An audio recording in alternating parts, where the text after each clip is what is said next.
Christina writes, "Two of my granddaughters have dyslexia, but this is E's story.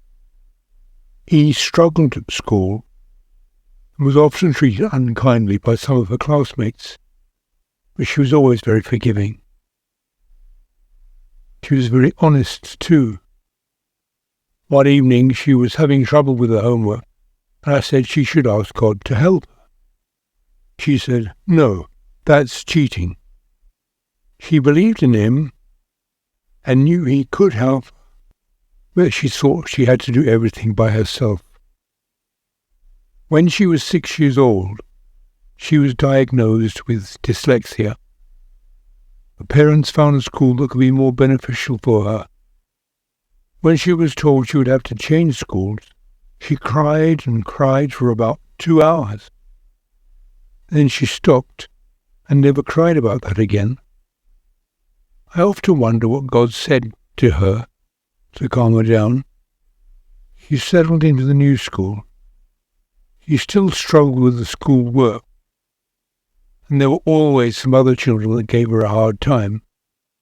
But she worked as hard as she could and didn't feel sorry for herself. I prayed constantly for her.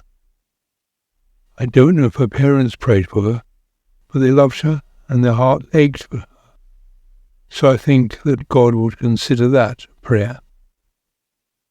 3 years later, in 2015, her class took part in a Remembrance Day art competition, along with other schools. All the paintings were going to be exhibited at the Shrine of Remembrance in the city of Melbourne, and Mr. Daniel Andrews, our new Premier of Victoria, was going to present the winner with the certificate. On the 11th of the 11th, all the schools involved gathered there. All the paintings were on display, but E couldn't find hers. After searching for some time, she decided that they must have forgotten about hers. She accepted that, as she was accustomed to being tossed aside. When the winner was going to be announced, everyone gathered around a painting that was covered with red velvet, something that E had not noticed. When the velvet was removed, it was E's picture underneath. Out of all the other entries, she had won first prize.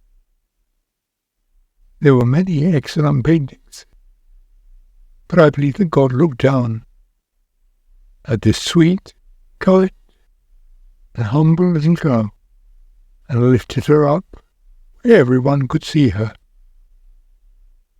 But he wasn't finished showcasing E.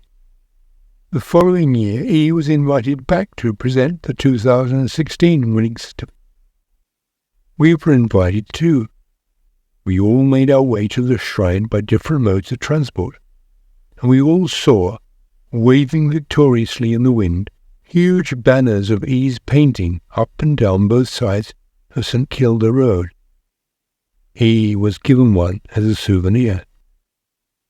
All the time I was remembering James chapter 4 verse 6. God resists the proud, but gives grace to the humble. What an amazing God we are. He notices everyone. No one is hidden from his sight. That was 9 years ago. We all thought that E would just finish high school and hopefully find some sort of job. But God did not let go of her. She is driving a car. She has a part-time job and is studying at university. As is written in Psalm 149 verse 4, "For the Lord takes pleasure in his people. He will beautify the humble with salvation."